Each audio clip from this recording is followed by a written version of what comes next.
Morning, General Sir. Very nice seeing you. Morning, good afternoon. Good afternoon, Professor Kavasa. Good afternoon. Good afternoon. There's a lot of music in the background. Good afternoon. Welcome, sir. Welcome. Yeah.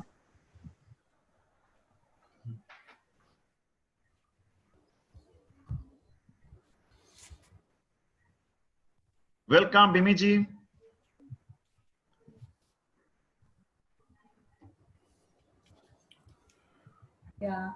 Yeah, very good afternoon.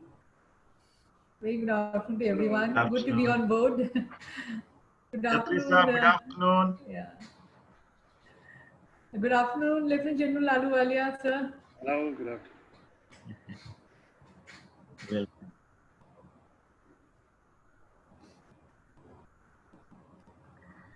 So we have 3 minutes to go.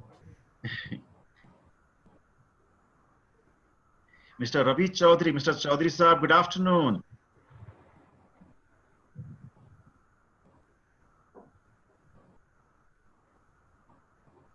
Dr. Agnetri Saab, good afternoon.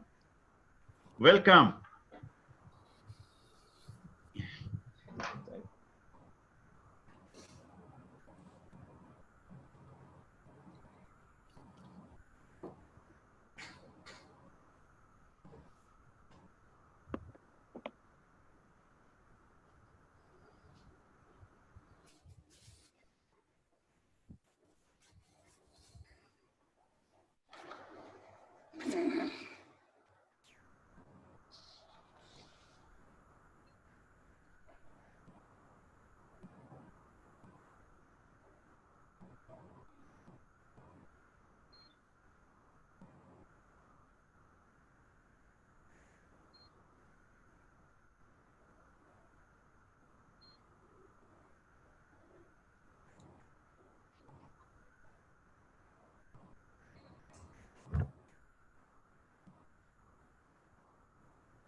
And great delight to extend welcome to all the people who've joined us, especially our very esteemed and distinguished members, the associates and the IOD India family across geographies. I welcome you all to this special IOD India Global webinar, which has been supported by INSEAD Corporate Governance Center. So at the very onset, would like to place our utmost thanks to INSEAD for partnering with us, for the support which they have extended to us. We really value your support. And ladies and gentlemen, the topic which we have for the day is board's role and strategy overseeing risk and uncertainties in the COVID-19 pandemic. And I think all of you will agree that this topic is very timely. It is very topical, for in one stroke, COVID-19, in fact, has given rise to what I called VUCA: volatility, uncertainty, complexity, and ambiguity.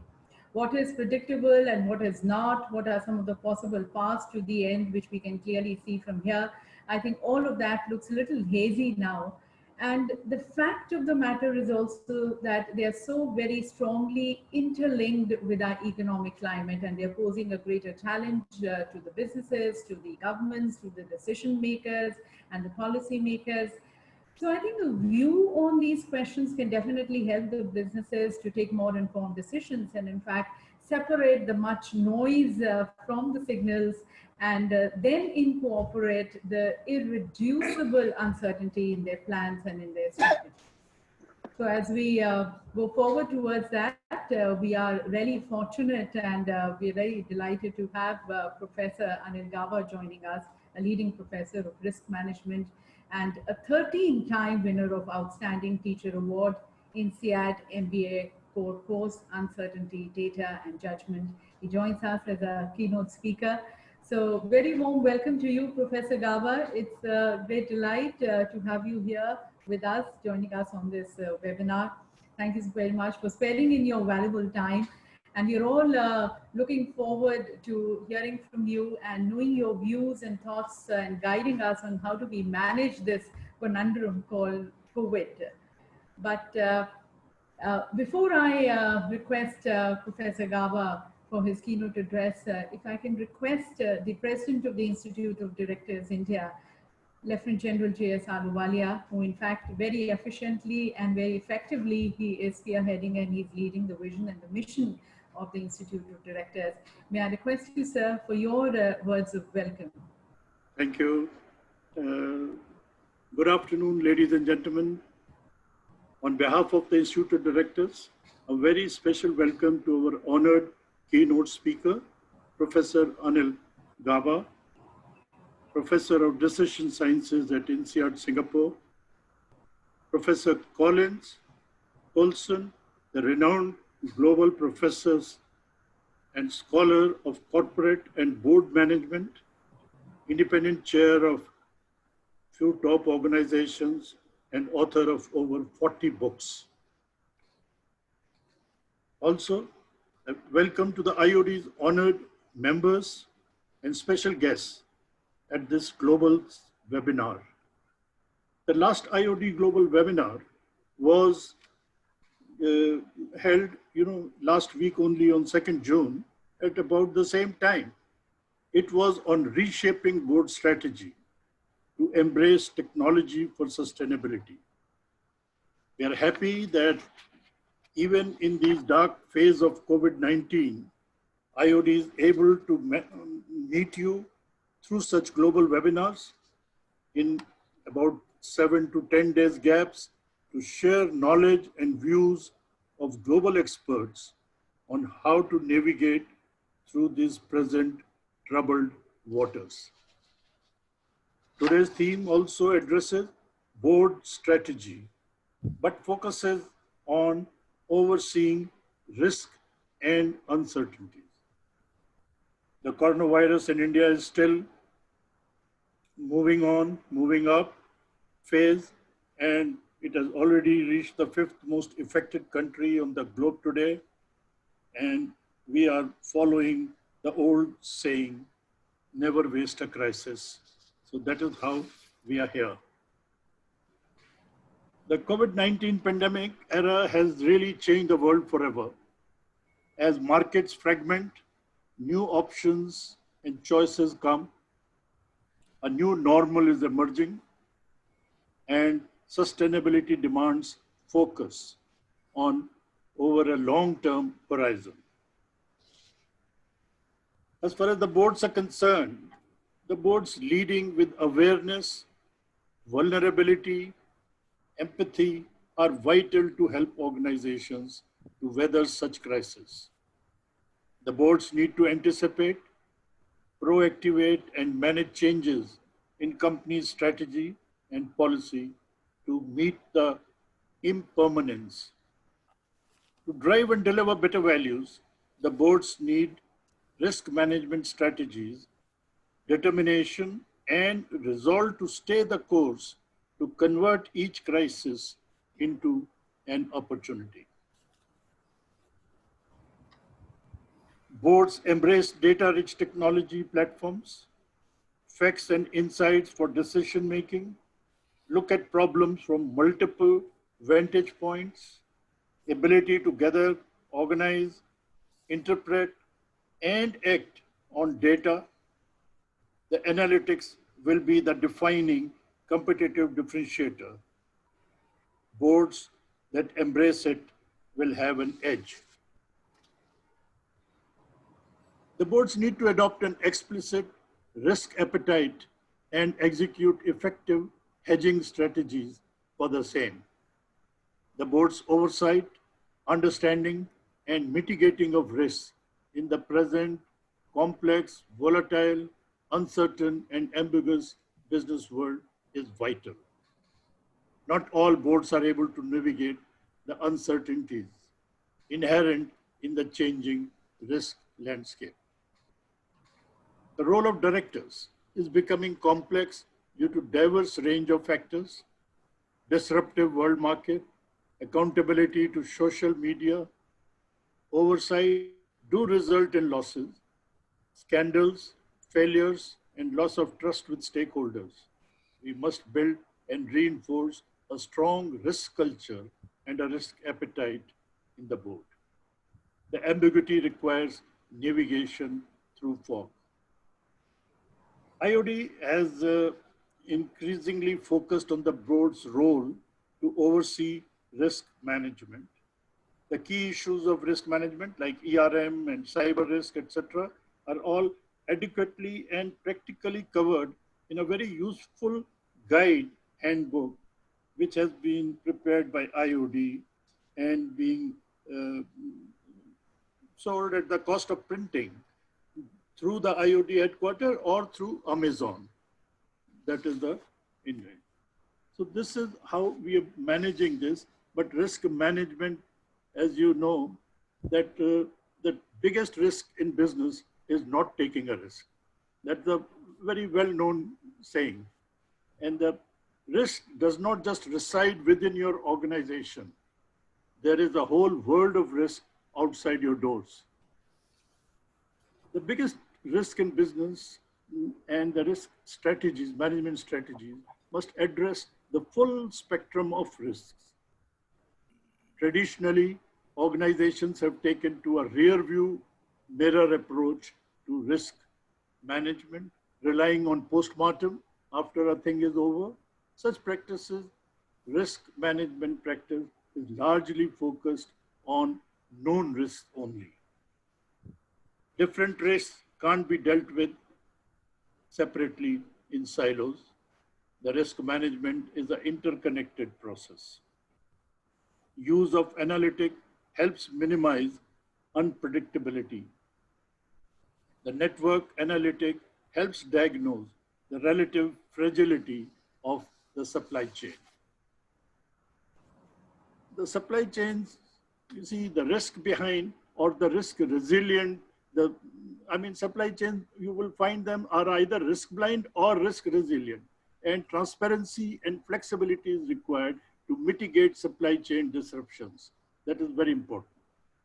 Organizations have long relied on global interconnected supply chains to improve margins and create a lean global network. The operational risks to the supply chains had been affected by a geopolitical and trade wars, but COVID-19 has revealed its real vulnerability. We need transforming across supplier network, investing in resilience and continuity will pay off before the inevitable next crisis emerges. Comprehensive understanding of supply chain risks and vulnerabilities make it a fragile and susceptible to unforeseen events. Another part is the cyber risk. As India pushes ahead with digitalization, we see new opportunities in all existing areas. Digitization is a data-driven approach requiring business to discover its need of cybersecurity. Getting employees buy-in is pivotal to the success of security strategy. Cyber threats are increasing exponentially.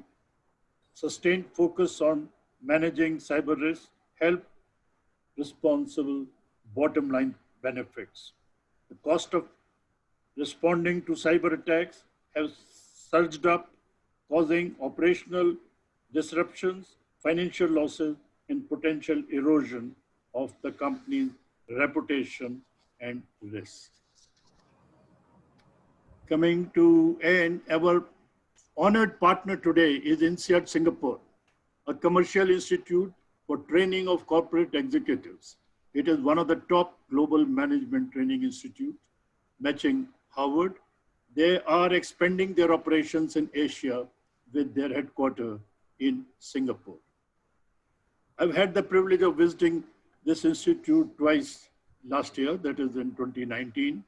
The last visit was on 17th December 2019, which was leading the study tour of approximately 100 senior director participants to the INSEAD Asia campus in Singapore.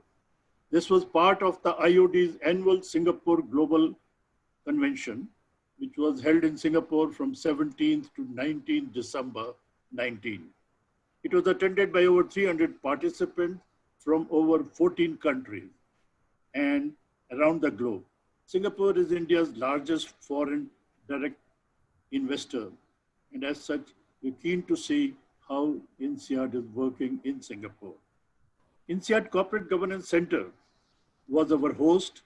It was a very useful visit. The visit started with a very inspiring 1-hour keynote address by the renowned award-winning Professor Dr. Anil Gaba, Oprah Chair Professor of Risk Management and Academic Director of the Center for Decision Making and Risk Analysis at INSEAD, Asia Center. Now, Professor Gaba delivered a very scintillating talk followed by a long question and answer session on risk and uncertainty. How can we prepare for it? It emphasized on the importance of understanding risks of products and services that the company offers. He covered mathematical models that are being used by organizations for risk management. He showed how simple line models are better than complex models, and that combining predictability from different models improves the accuracy of the findings. The most real life situations have a combination of predictions and uncertainties, and we need to train people to improve human judgment. So this is a very, very interesting talk, and we can't forget. I mean, I still remember these are the points. I just made a little note in the morning today as to what I remembered of that day. So we're very fortunate to have Professor Gaba here today, and welcome to you, Anil. And I hand over to you. Thank you so much. Thank you, Lieutenant General Ahluwalia. Thank you for your insights into the work and the initiatives which IOD has been taking, and also your views on how we can manage this pandemic. And as you also mentioned about the work and special lecture which our keynote speaker, Professor Gaba, had given. But before I request Professor Gaba to take center stage, I would also like to mention to the audience gathering that Professor Gaba has been a co-author of a popular book called Dance with Chance, Making Luck Work for You. And it is very interesting to note that in this book, the authors argue that by understanding how uncertainty operates, you can make palpable improvements in happiness, in health, wealth, and your careers. And I think all present here agree that COVID-19 has hugely impacted all four of them. And though it is said that the only thing which is certain in businesses is actually uncertainty. So it's going to be very interesting to understand how uncertainty operates and how it works. So with that, I think I hand over and I invite Professor Anil Gaba, the INSEAD Professor of Decision Sciences, the ORPAL Chair Professor of Risk Management, Academic Director, Center for Decision Making and Risk Analysis. And I welcome him as the keynote speaker. And sir, the stage is all yours. Thank you, everyone, for the warm welcome. It's good to see some of you again. And, you know, I thought hard about what to discuss today, what to talk about today. And I thought what might be useful is to share with you a point of view on some of the uncertainties that we are facing currently in the COVID-19 situation. You might have noticed a lot of countries are starting to come out of a lockdown, yet there continues to be a lot of noise in the press, and in a lot of countries, there's a growing gap between the scientists, the policymakers, and the public, and everyone is a little bit confused as to what is going on. You know, where are we going to end up? How long is this and that going to take, and so on. So I thought I would kind of take a shot at trying to demystify some of these uncertainties. And in your role in the boards, in your role to craft the strategy, this is the macro environment that you have to try and keep in mind. So given the time constraints, what I have is an abridged version of a much longer presentation. So I'm going to try and avoid a lot of technicalities and just try and share some of the highlights with you. So let me just try and share the screen.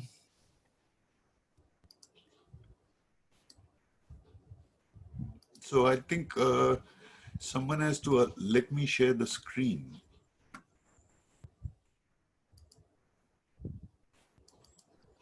Are you able to see my screen? Gaba sir, with this slide, it's not visible as of now. Okay.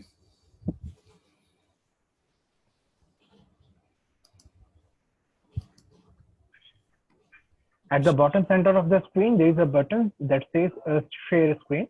Yeah, that's what I'm trying to do. And it's saying only one participant can share at a time. So maybe someone has not allowed me.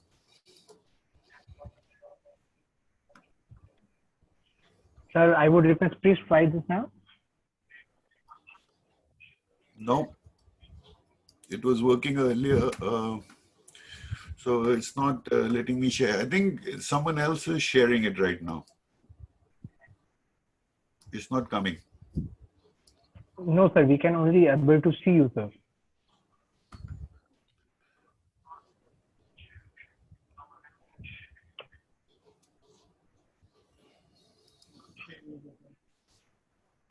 Okay.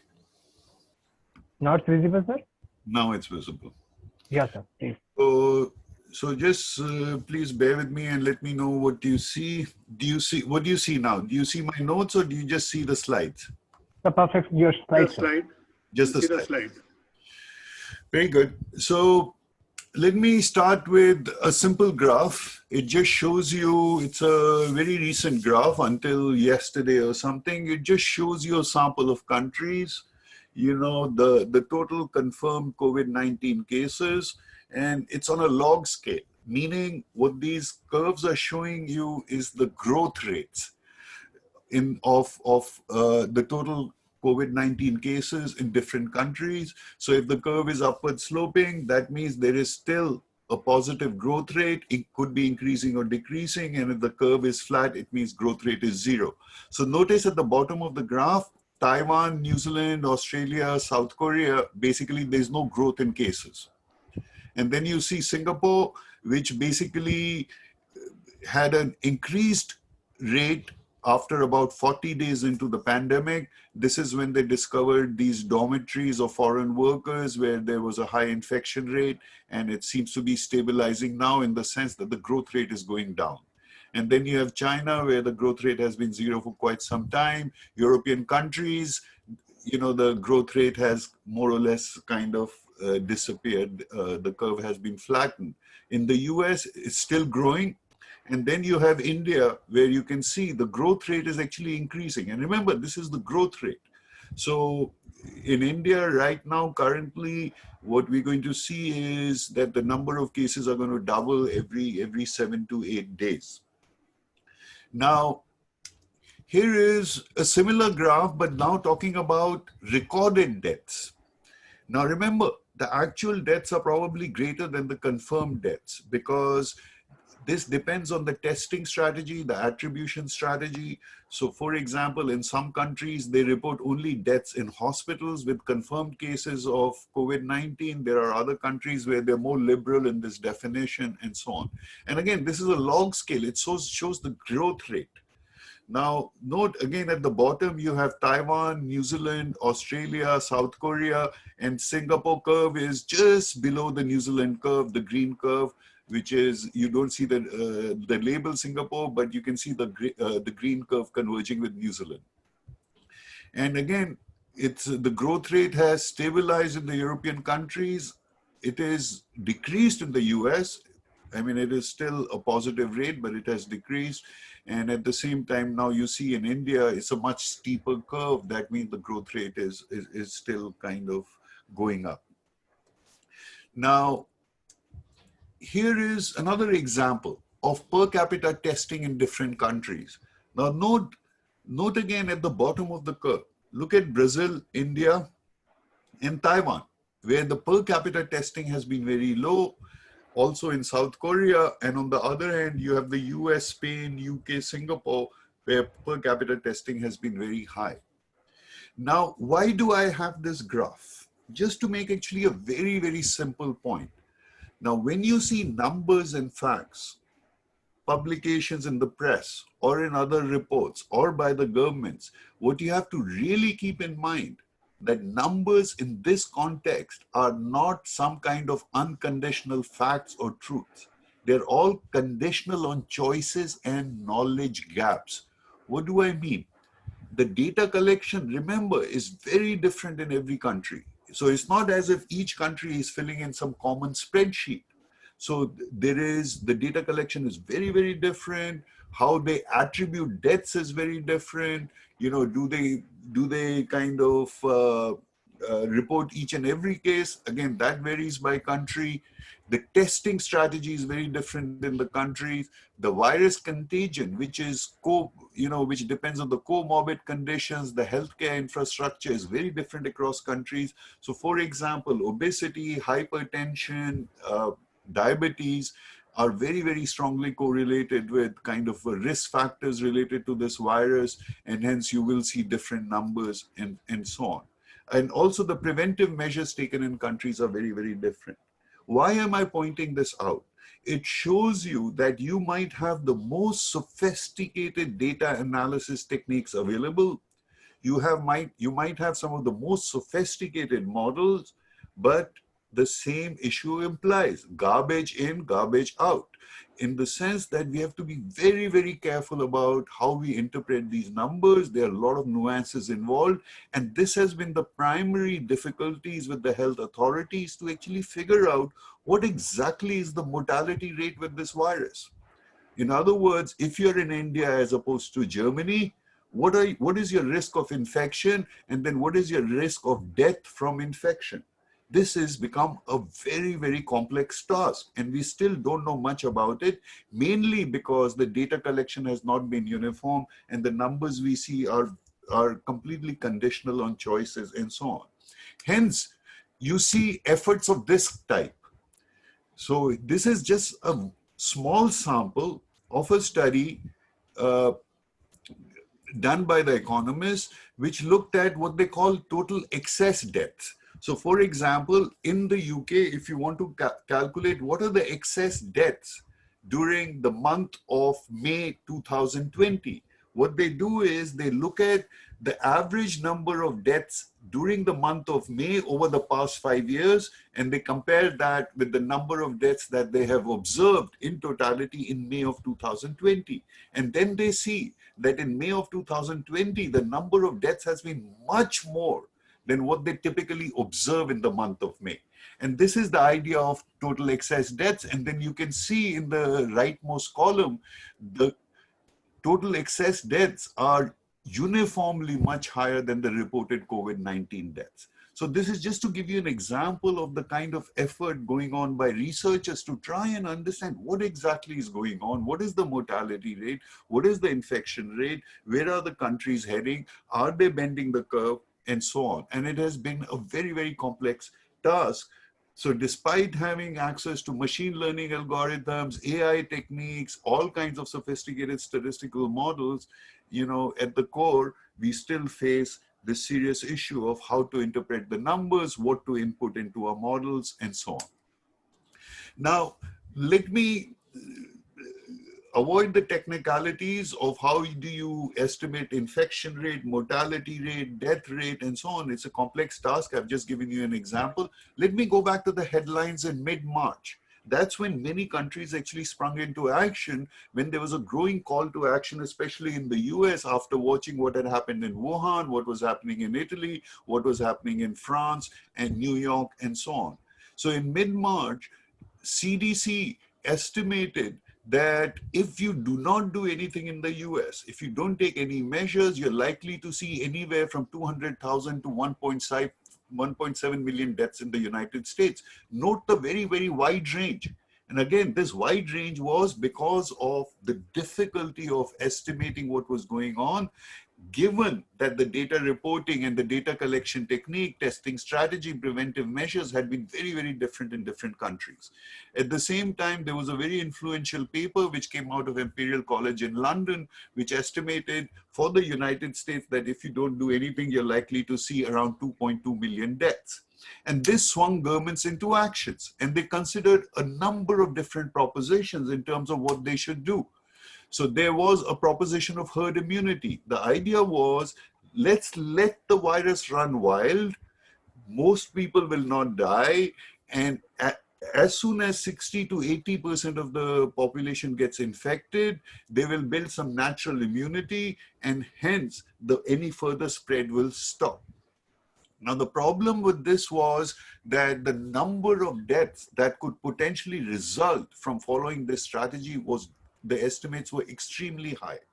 In millions, for example, in the US, in millions in Europe, and elsewhere in the world. So basically, this was politically a very risky strategy, likely to lead to a very unacceptable number of deaths. Also, at that time, there was a lot of uncertainty on immunity, that even if people get the infection, could they get it again? There were some theories, some theoretical models. Many virologists believe that you would have immunity at least for a period of time, but they were very worried that it might not hold if there were mutations of the virus, and they were unsure about the duration of immunity and so on. Then there was another proposition that why don't we classify people by their personal risk characteristics? So if you have obesity, if you have diabetes, if you have hypertension, if you are old, maybe we just isolate those people. But this selective cocooning of society was clearly impractical. It was a very facile argument because this is not an individual risk problem, it's a social problem. So this assumes that you can take society as it is organized and quickly reorganize it into different units by high risk and low risk. And clearly the people who would suffer here would be mainly low income people in most countries who don't have the luxury to shelter at home if they're high risk, or kind of cocoon themselves because they have to use public transportation. They're not able to work remotely. They live in crowded homes. They don't have access to preventive measures. And also, many of these people were working in essential services. They would then spread it to other folks and so on. In other words, this was then thought to be very, very impractical. Then they thought about a complete shutdown until a vaccine or a robust therapeutic treatment is found. And clearly this is obvious that this was simply practically not possible. Impractical, there would be an extremely high economic cost. And finally, most countries converged to what is called the hammer and the dance proposition. Now, what exactly is this? Again, I'm going to try and avoid the technicalities, but try and give you a broad, high-level view of what is this proposition and why are countries following this. So this is a rough idea. It came out of a very, very influential paper. Basically, it compared three things. First, do nothing. This was clearly unacceptable because their proposition, their modeling, came out with the estimates that if you don't do anything, the health infrastructure in most parts of the world will get completely overwhelmed, and they would not be able to treat any cases. There'll be a massive run on the ICU beds, on the hospitals, and you are going to actually increase also the collateral damage where people for non-COVID-19 type of medical urgencies and situations also won't be able to get treatments. So the estimates for the number of deaths around the world in different countries was in millions and extremely high. Then they thought, okay, maybe another strategy is a kind of a gentle flattening of the curve, which they call mitigation. Let's not lock down people, let's keep everything open, but let's introduce a few gentle rules. Meaning what? That avoid crowded places, a lot of self-regulation in terms of preventive protocols, and so on, a kind of a strategy which Sweden has been following. But again, here, what they found was, through most estimates, the run on the infrastructure would still be too high, and there would be a very, very high number of deaths, which would be unacceptable. And finally, they said, here's another way to do it, which is to suppress, hammer down the virus. How do you do that? You do that through basically a shutdown, which many countries have been doing. You do quarantines, self-imposed quarantines, some legally enforced quarantines. You close down schools, close down restaurants, crowded places, bars, take other preventive measures, and you continue doing that until you have really suppressed the growth rate of the virus. So you basically hammer it down. This is what New Zealand did. This is what Australia did. This is what Taiwan did. This is what South Korea did. This is what Singapore tried to do early on. And the idea is, when you suppress it down, Then you begin to experiment. Then you maybe ease on some restrictions and you keep a close eye on what's going on. And the moment you see another upsurge in the virus, you again reimpose kind of preventive measures to keep the growth rate down. So this is called the dance part. So most countries followed this, and let me give you a bit of a view on this. So on suppression, here were some of the issues that people had to keep in mind. That the lockdown that you would need to really hammer down the virus could potentially last for months. And again, this was not easily acceptable for many people in many parts of the world. And the duration of this lockdown was, of course, conditional on culture, politics, and the like, meaning how many people, would be willing to be compliant and so on. Of course, it was expected that there would be a significant impact on the economy. And there was also another hidden fear that maybe this is not solving the problem. And if we impose a strict lockdown to suppress the virus, once we open up, the virus will resurface again. So it's more or less like delaying the issue. But in all these arguments, in these objections to the suppression strategy, what people forgot is that there is a value of time. What is this value of time? That, of course, at the first level, you will reduce the fatality rate, the collateral damage, you will keep it a bit manageable. And in that sense, you would provide some relief for the healthcare system and the people who are running it. For example, in Italy, in Spain, in New York, there were healthcare workers who did not have access to PPE equipment, to even simple masks. And the idea was, let's take a step back, let's give these people a breather. And when we have this time while we are hammering down the virus, let's quickly build up this capacity.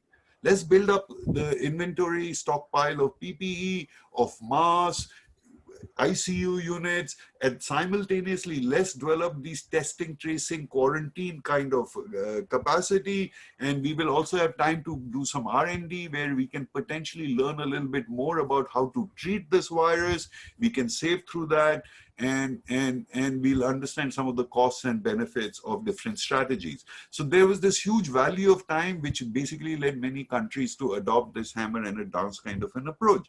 Now, think about R&D. For example, it is amazing how a large number of scientists around the world have come together and are working full time to kind of find a vaccine and at the same time a good therapeutic treatment. Remember, right, early in the pandemic, in Italy, in Spain, in Wuhan, and in New York, what they were doing was they found they were intubating people much too early. About a month later, they found that you don't need to do that. Even if their oxygen levels are very, very low, you could just turn the people on their back or give them some simple kind of a non-intrusive oxygen treatment that could get them out. So this is examples of how they use this time frame to learn more about therapeutic treatment and make other progresses. Now, here are some examples of how long did the first lockdown take. In Wuhan, basically, when they started towards the end of January, by early March, they had it completely under control. But now remember, what they did in Wuhan could not be replicated in many other countries because of different political systems, different countries, and so on. But still, it was useful for people to have this data to see how long does it take to bring this thing under control. Now, when you look at South Korea, the same thing. They started around end of Feb, and by early March, they had it under control. It took them about 3 weeks. What did they do? They basically had a very, very sophisticated TTQ strategy, testing, tracing, and quarantine. And it took them about 3 weeks. And this gave hope to countries. Now, this is an example. Encouraged by this data, this is what countries did. This is a map of government measures in February, on early Feb. Basically, only in China, the measures were strict. Otherwise, most of the world was still quite relaxed. This started to change by mid-March, and by end March, basically the entire world had shut down, and it continues to do so even now. And some countries have started to kind of open up. And then the question is, has this helped? Have countries been able to bend the curve? Now, note this graph is about the daily new COVID-19 deaths per million people. So this is in fact a kind of a crude measure for the mortality rate in different countries. And again, it's on a log scale, so it shows the growth rate. If the curve is downward sloping, it means they've been able to bend the curve and reduce the growth rate in the number of deaths. And in fact, make it negative. So the growth, the rate of deaths is going down. Now note right at the bottom, what do you have? You have Australia, South Korea, New Zealand, Singapore. Look at what's happened in the European countries. They've been able to bend the curve, but not as much as Singapore, New Zealand, Australia, and South Korea, because they left it too late. They started too late. Hence, they face a bigger uphill task to bend the curve. That's the big difference. And you look at Brazil, it's still going up. India is actually just starting out. And unfortunately, at least at this moment, it seems that the growth rate in the number of per capita deaths or the mortality rate is still on the upward swing. Now, this is just to give you a little bit more of an idea about, people have talked a lot about Sweden. Look at this, they didn't lock down anything, but note what has happened. The death rate in Sweden today, because of the COVID-19 situation, is 10 times higher than in Norway. It's much higher than that in Denmark, much higher than in Finland. Norway, Finland, Denmark have opened their borders, but they have kept their borders with Sweden completely shut. So in other words, and remember, it is not that in Sweden people were going out and having parties and there were no restrictions. It was what Sweden said is let's rely on voluntary measures. And in fact, many people were indeed following voluntary measures. They were not going out much. It is not that they were partying, but at the same time, there were no government imposed measures, but you can see the difference it's still made between Sweden and the other Scandinavian countries. And here is another example about the stringency of government responses in the Scandinavian countries. From January onwards until now, in Sweden, the measures are still actually going up. Whereas in the other Scandinavian countries, Denmark, Norway, and Finland, they have started to ease the measures. So you can see that the Sweden strategy has not been as successful, at least until now, as it might be portrayed by some people. It clearly did not work. Now, this is just to kind of clean up the graph and show you the mortality rate in Brazil and India. And this is, I just wanted to highlight that in these two countries, they are late starters, especially India. It is still on the upward swing, which means more caution might be in good order. Now, yet another way of presenting. On the horizontal axis, x-axis, you have the total confirmed cases of COVID-19. On the y-axis, you have the total confirmed deaths due to COVID-19. This is just the reported data. But even in just the reported data, you begin to see the implications of different strategies followed by different countries. Okay, this is all on log scale. So on the x scale, as you go from left to right, the number of cases gets higher. On the y-axis, you go from below to up, you basically, the number of confirmed deaths go higher. Now note, look at the difference between Sweden and Singapore, for example. The total number of cases in both countries have been the same, but note the death rate in Singapore is much, much lower than in Sweden. This is the case fatality rate. This is just the reported death rate. The case fatality rate in Sweden today is 226 times higher than in Singapore. So it clearly shows you that the impact of different strategies. You can see the difference between Sweden and other Scandinavian countries. You can again see at the bottom of the graph, Taiwan, New Zealand, and Australia have had much success. And then you have European countries, Brazil, US on top. So how do we kind of collate all this and think about our experience so far? So early on, there were travel restrictions. There were TTQ restrictions, test, trace, quarantine, which was, where South Korea, Taiwan, Israel, Iceland, and Kerala did an excellent job. There was a strict and swift lockdown in China, India, Greece, Eastern Europe. All of the above was followed by Singapore, Germany, Norway, and now you begin to see some cautious exit from the lockdowns. Now, if you look at all this, one thing which is very clear is that you do not need a Wuhan model to deal with this. So many people argued that no, we are not China, we are not communists, we don't have a centralized government with military behind it, hence we can't do it. And this is again adding unnecessary noise. Australia, New Zealand are as liberal democracies as they can get. And the lesson you get from all this is that basically what has worked is using expertise, displaying competent leadership, and creating transparency and trust with the public. I don't know why these lines have appeared. Do you also see some lines on the slides? Yes, sir. There is a drawing tool over there, and if you click on it, it will omit all these lines. If I what? Or as you please skip it. You please carry on. Okay. Now, this actually, this just came out, article yesterday in Nature, where they tried to provide a view into the counterfactual in the sense that what if we hadn't done the shutdown in the different countries, different parts of the world? What would have happened?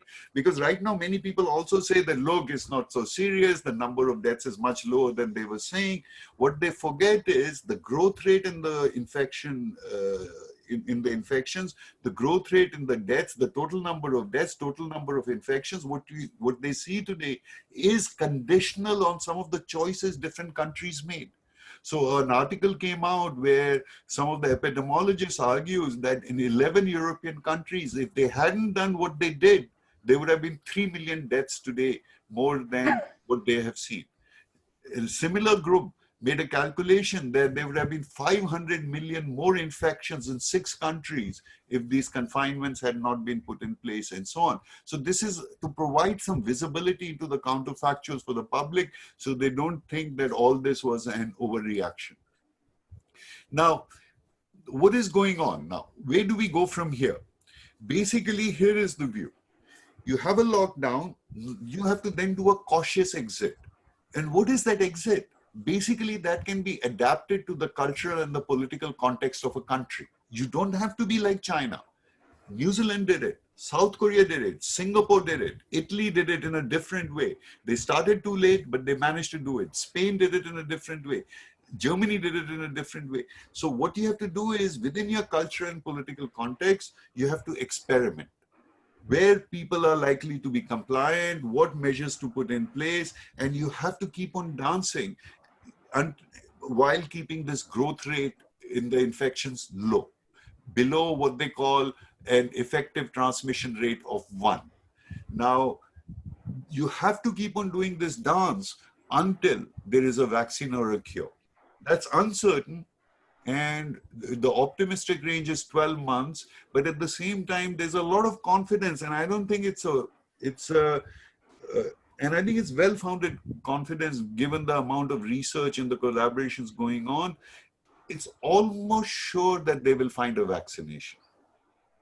Okay. How long it will take is still uncertain.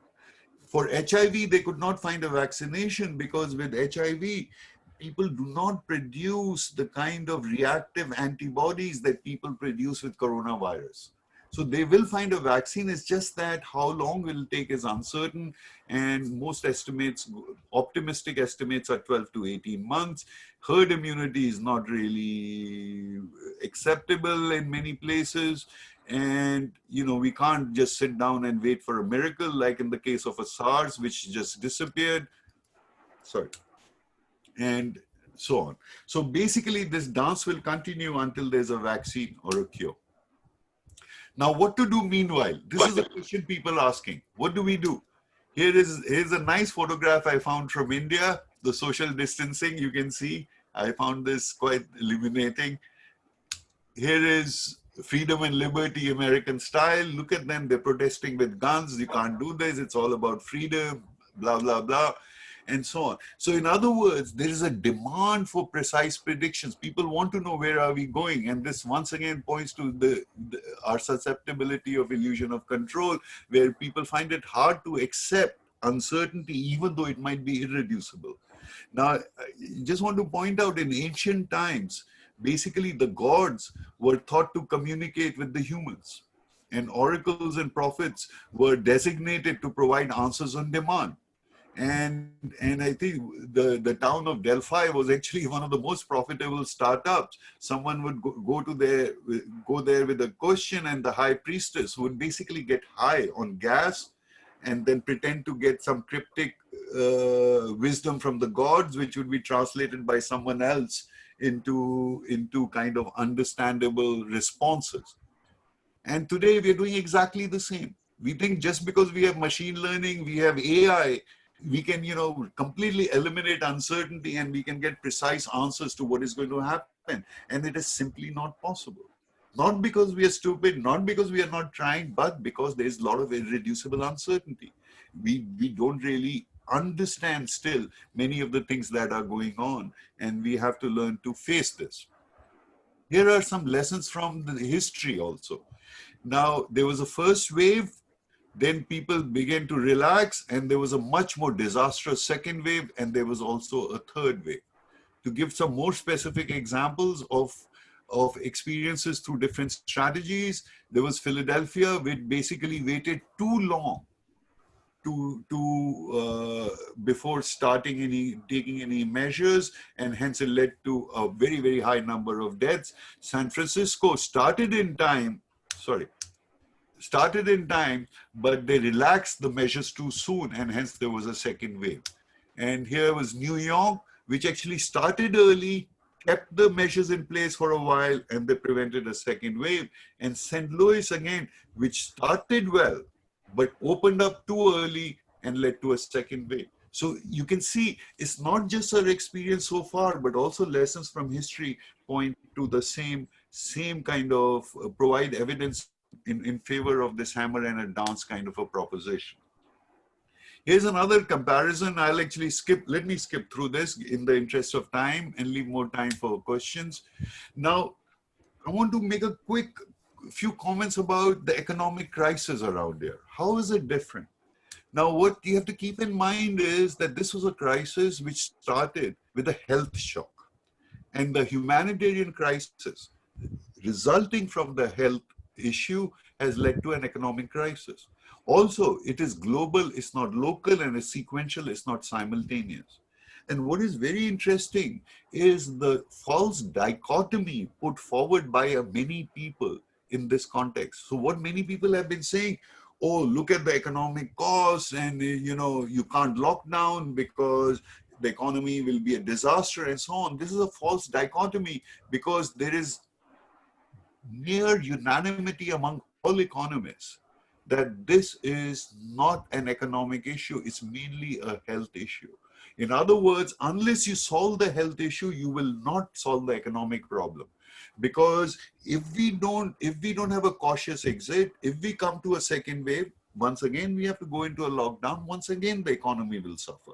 So the point is, the economic crisis is not because of the shutdown, it's because of the pandemic. So for example, in many countries today, they have opened up, but people refuse to go out. They refuse to go to crowded places. They refuse to participate in the economy because they're worried, because the pandemic is still around. And so here we have to take a simultaneous approach on the health policy and on the economic policy. And the only way you can have a V-shaped, a kind of a elongated V-shaped recovery is if you have a very effective economic policy paralleled or preceded by a very effective health policy. And otherwise, you're going to see one of the other shapes. So finally, there's an issue of, this has been a big debate. Let individuals decide, open up, we can do some risk modeling, and then individuals can decide whether they want to go out or not. But keep in mind, this is not an individual level problem, because the actions you take will have an impact on others. So it's a social risk problem. So that's actually always a facile argument, and it's quite surprising to me that people keep on putting it forward again and again. And the other point I want to make here is that it is not, you do not have to be China to solve this issue or contain this. This is another argument which leads to a lot of fatigue. People forget. understand New Zealand, understand Australia, look at South Korea, look at Singapore, look at Germany. I mean, these are liberal democracies. Through a combination of cooperation with the public, government-induced measures, with good leadership, creating transparency and trust, has led to, good outcomes. And in the US, this is lacking. Basically, there's no transparency, there's no trust, there's no competent leadership. And Trump has also sidelined many of the experts. And you see a patchwork of policy and you see the results of it. So basically, there's not likely to be any return to normal unless we get a good vaccination or a cure, and the dance will continue, basically a cautious exit with the option of reimposing controls, preventive measures if the growth rate surges, above the effective rate of 1. And in the meantime, the idea is we keep our health infrastructure robust, we introduce more testing, we develop tracing and quarantine capacity, and we do lots and lots of R&D, which is going on at a massive scale. So in other words, it has to be a combination of institutions, policies, innovation, and some luck on our side to solve this issue.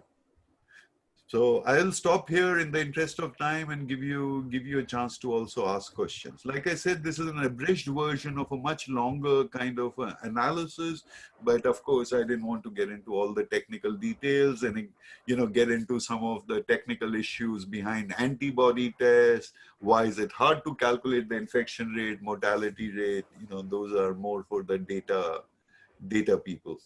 So I'll stop here. So thank you so very much, Professor Gaba, for demystifying COVID for us and how it has played in different countries and how various countries have been managing COVID in their countries, as you said, the hammer and a dance approach.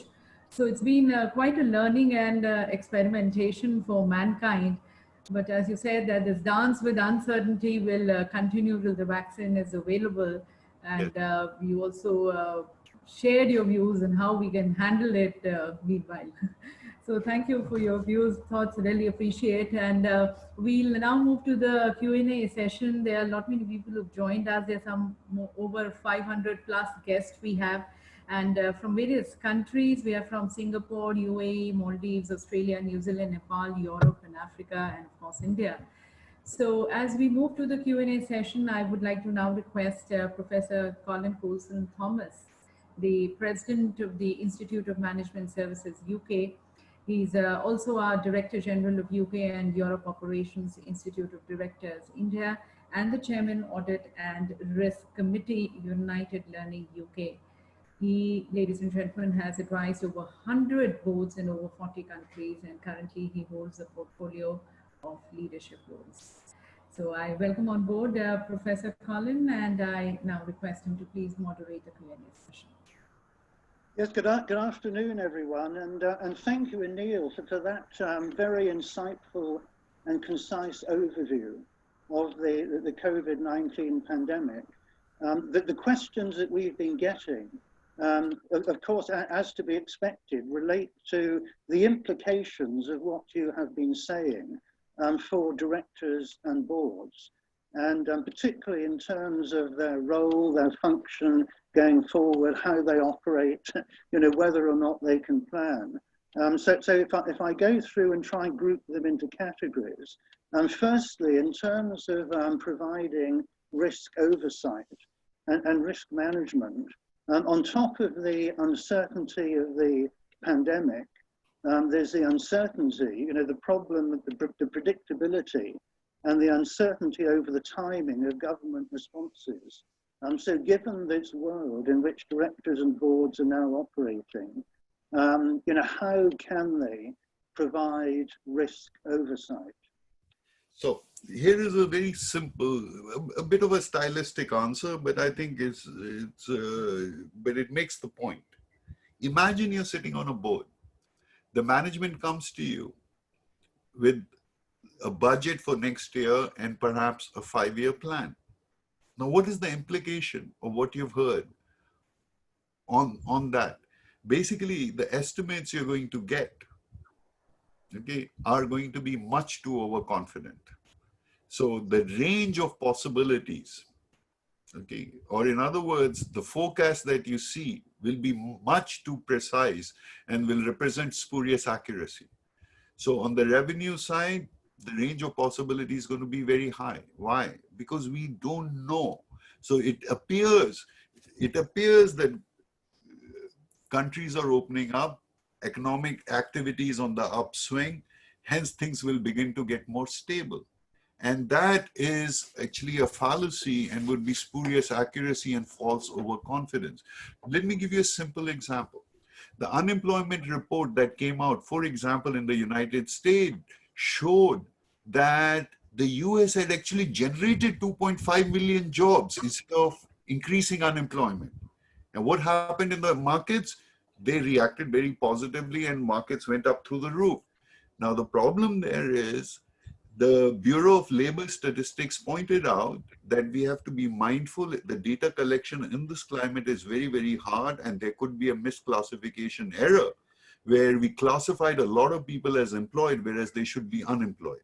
Or in other words, that estimate that you got of 2.5 million jobs gained actually could vary all the way from 3 million jobs lost to 2 million gained. We don't really know. So the point I'm making is there's lots of uncertainty which has direct implications for risk management.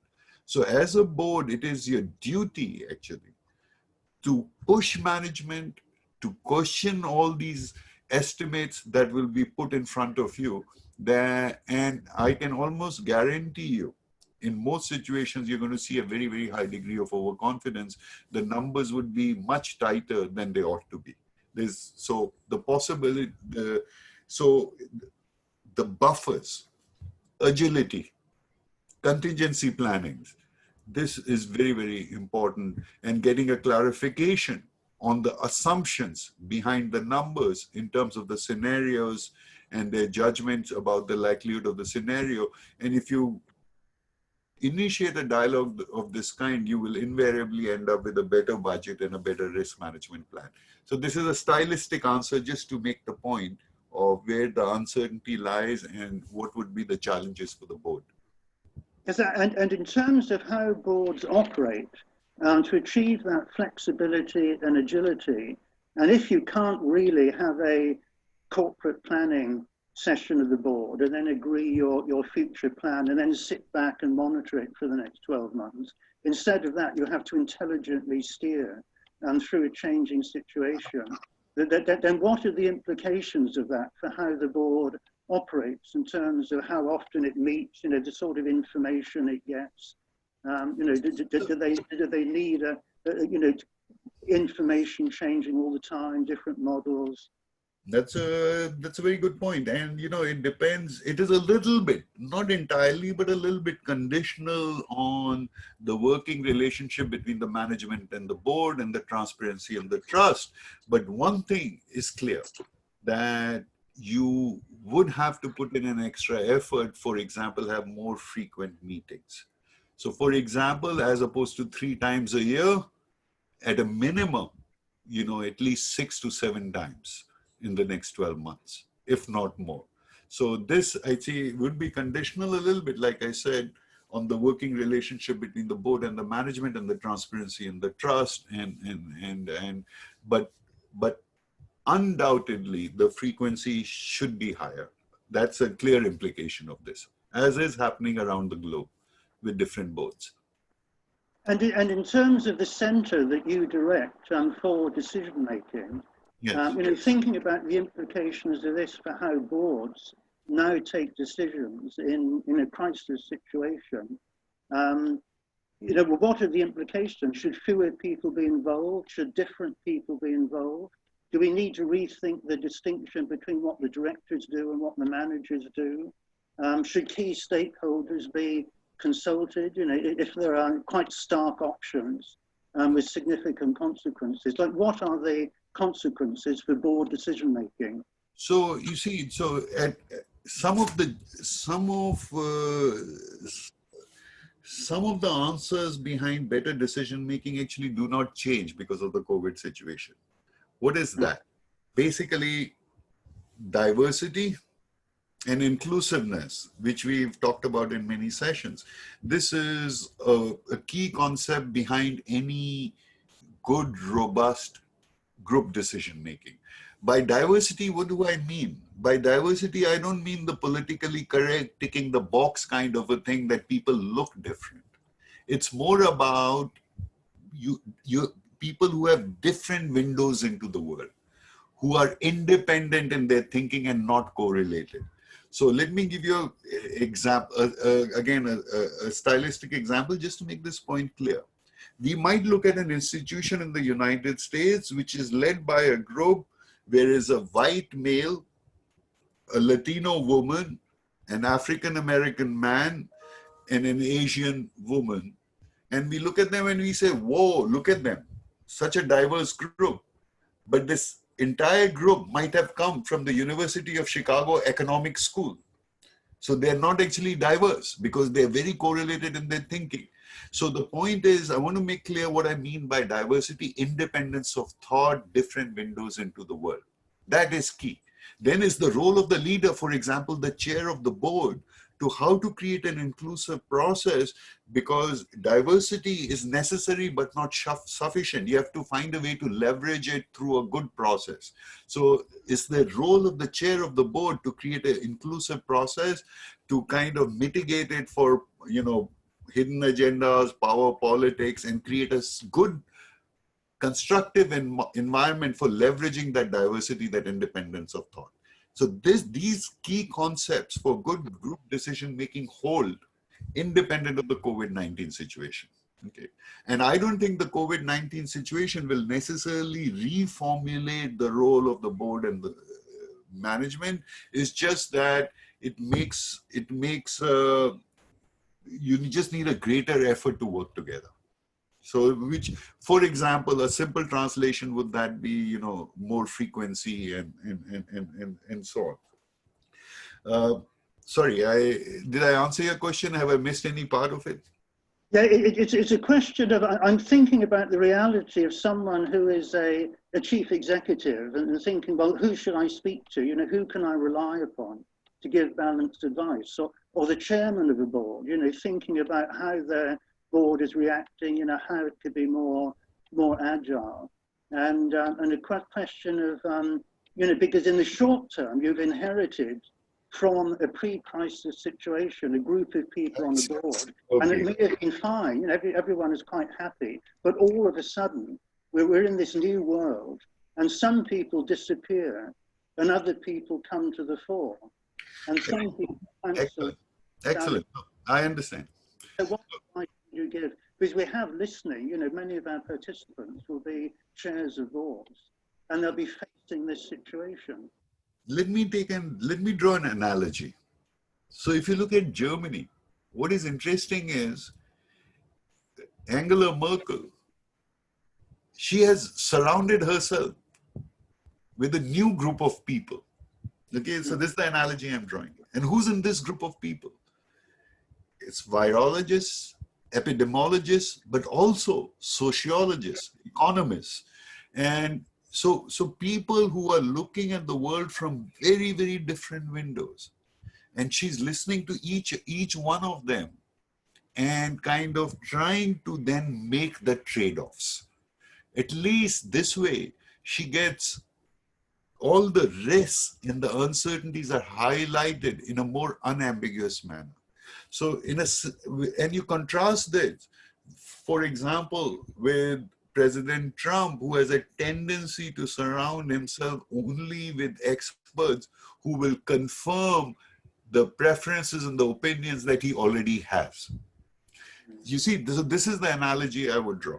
So similarly, a CEO or the chair of the board, what might be different because of the COVID-19 situation is how do you create additional windows into the world where you get more independent perspectives in terms of economics, in terms of markets, in terms of supply chains, and that actually, now I understand your question. So that would be an interesting new initiative that I think both the CEO and the chair of the board must take into account. Whereas you don't necessarily reform the group of directors, but you include additional people who can provide these new windows into the world. And also in terms of going forward, before the COVID-19 pandemic, the world wasn't perfect. It was teetering on the edge of recession. You know, people were worried about global warming, lack of biodiversity, degradation of the environment. You know, from the point of view of a board chair, you know, how can we ensure in terms of how the board operate that in this rush to recover, we don't go back, you know, to the old business models that were causing those problems and go back perhaps to development models and rates of growth that were unsustainable. Like, how do we use this as an opportunity, you know, to rethink corporate purpose, what should be about our priorities, you know, to try and move forward in a more sustainable way? That is a big challenge, and I think, and this will, I think, separate the good leaders from the bad leaders. And also, this is a little bit conditional on the much bigger debate that has started and likely to continue in different societies related to economic inequality. You know, so for example, in the US, the current protests started on the premise of racial inequality, but have now gathered a much larger purpose, highlighting also the economic inequality. And a lot of business leaders actually have been stepping in because of a vacuum of political leadership. And I think this is also in an effort to make themselves more sustainable in their environment, more to create kind of a stronger, more robust relationships with the world, and so that, you know, they can be more sustainable. So I'm giving you a very high level, broad answer to this, because I think the more specific strategies would depend on the specific context of your business and so on. But on our existing boards, we've inherited a lot of people that are actually quite risk averse. You know, that they've been concerned with avoiding problems, you know, with compliance, with standards and policies that relate to a pre-COVID world. You know, going forward, you know, it's more about creating new opportunities, you know, dealing with a new normal. Maybe we have to be prepared to accept a higher degree of risk, you know, in terms of doing new things. Business models, you know, there's quite significant implications there, and the whole world of risk management and risk managers, you know, will they change? You know, will they be open and prepared to accept perhaps a higher degree of risk? You know, to innovate, you know, try new things. I take your point. It's very well articulated. And again, what you're making clear is the critical role of the leadership in this. For example, the chair of the board. For example, the CEO of the board. And I take your point that maybe this context will make it necessary for you to kind of renew the capabilities and the windows that you currently have available in your team. So, for example, a renewal kind of, at a minimum, adding additional windows to your deliberations by kind of renewing the team and kind of leading from the top, articulating it just like you have, that it is not going back to the old ways, and you know, it's almost necessary to open up a different set of windows into the world. Yeah. And being a director going forward is very different, isn't it? It's not a question of turning up and attending the monthly meeting and reading your papers. Absolutely. There's a once in a lifetime opportunity here. Absolutely. And it's a once in 200 years type of event, which will linger on for quite some time, like I just tried to show you. I would, of course, keep my fingers crossed and hope that there is also luck our way. They discover a therapeutic treatment, or that, you know, people around the world participate in taking voluntary preventive measures and keeping the infection rate down without strict, stringent measures by the government. And but this situation is likely to stay with us for quite some time, unfortunately. But there's never been such an opportunity for directors and boards and corporate leaders to have an impact and make a difference. Absolutely. And I think there's also going to be an evolution. So I keep on bringing back some of the political ideologies back into this. I saw a message on the chat box where I think someone made a remark, which is a fair remark, that this was supposed to be about corporate governance. And what I'm trying to do is, among you have a huge amount of experience in corporate governance. Where I can add value is by providing you with some uncertainty in the macro environment in which you have to operate. And this macro environment feeds into your framework. There is a huge opportunity, absolutely. And there's hopefully the world will learn from this crisis to also evolve their political and economic systems, their ideologies. And in that, there's a huge opportunity parallel to the type of opportunities you're talking about, Colin. Yeah, well, we're actually overrunning on time, but Anil, you've actually triggered an influx of questions now. They're pouring in. So you've really been a fantastic catalyst, for getting people asking questions, but a lot of them are about us as a community of directors and what we do now and how we should do this and how we should do that. So I think going forward, it'd be useful for us to look at all these questions and perhaps try and address them in future sessions. Okay. But you certainly sort of touched a nerve here. It certainly created fantastic. It's sort of lighting fires, amongst the membership. A pleasure. But we are a quarter of an hour overrunning. Thank you. So Jimmy, I think I don't know whether you want to say more. But Anil, that's fantastic. You've really triggered a response from the participants. I appreciate it. Always a pleasure to engage. Yeah, thank you, Professor Colin, for this interactive session. And we've been getting many questions, but yes, the time is the limit here.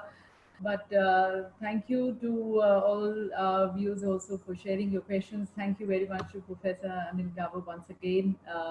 I'm sure the IOD fraternity has enjoyed and they have learned a lot what should be the way forward. And as you said that, thank you, in fact, for guiding the boards, what should be their approach, what should be the strategy.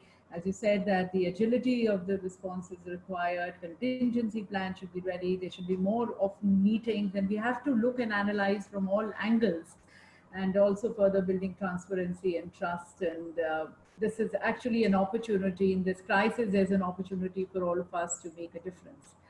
And I'm sure the IOD fraternity stands extremely positive in these challenging times also, and we are going to be probably coming out more stronger and wiser and more connected as a global community. So, thank you very much. But before we conclude and before we close down, I would like to request the Vice President of the Institute of Directors India, Mr. Pradeep Chaturvedi. May I request you, sir, if you can kindly propose a formal vote of thanks.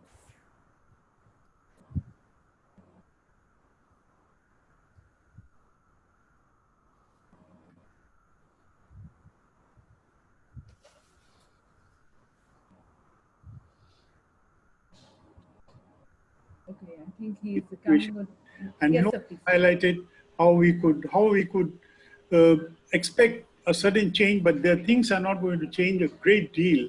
The basic principles remain. We have to see how we implement them. His examples of the countries where COVID-19 could be controlled is a true example of those. These are the countries which are high on the transparency index. If you see the transparency thing, and the compliance is a must in these countries. Now, these are the two basic issues which are missing in many of the other countries, and we are facing, although the policies are laid down, but we don't want to be transparent, we don't want to be compliant, we want to be avoiding. And seeing then how we can go around the policies. And that has been a major debacle. The two studies that Professor Gaba referred to, both are focusing on diversity and inclusivity.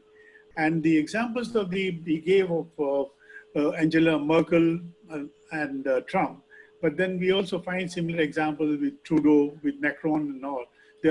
These are the groups wherever, in whichever country you're finding they're having a control. They have not depended only on the medical group or the scientists alone. They have brought in economists, social scientists, engineers, and all professions together. And that is what has really given them the output, the kind of output that is required.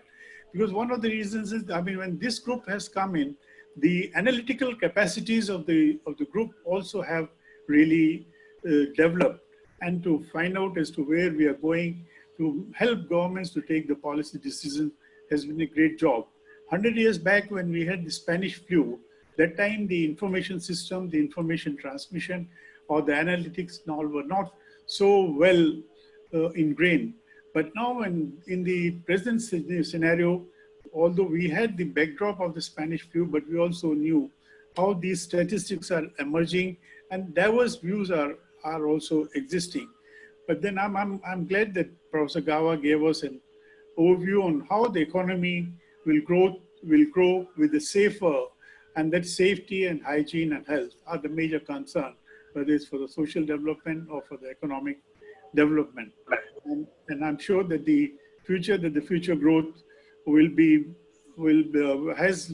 Professor Gawa has given us a good view of as the future is, as to what will be the direction of future growth. We are indeed extremely grateful to you, Professor Gawa, for spending your valuable time and giving the insight on it. Thank you, sir. Professor Colin, you are the president of the Institute of Management Services, the DG of the IOD UK and Europe, and the way that you had posed many of the questions. I mean, you had been one of the management gurus. You have advised many boards for more than 40 countries. So you know what are the kind of issues that the boards must be really facing. And on the basis of that, you have made this discussion highly valuable for the global audience that we had. We have participants from a large number of countries. They're appearing in the diverse zones, but they have a common goal to understand as to what all is being thought of globally. And when it comes from the two visionaries like you, I'm sure it has added value to them. And it has been IOD India wishes everyone a safe and a healthy living. And we thank all the participants from different parts of the globe, along with our distinguished speakers, and we hope you have benefited from it. Thank you very much. Yeah, thank you. Thank you once again, Mr. Chaturvedi. Thank you. And thank you to all the participants. Thank you once again, Professor Gaba and Professor Colin. Thanks to INSEAD Corporate Governance Center for their valuable support. With that, we conclude this special IOD India Global webinar, and wishing everyone and requesting everyone, in fact, to stay safe, to stay healthy, responsible, and compliant. And Vimi, thanks to you also. You have conducted very well. My pleasure, sir. Thank you. Thank you. Thank you.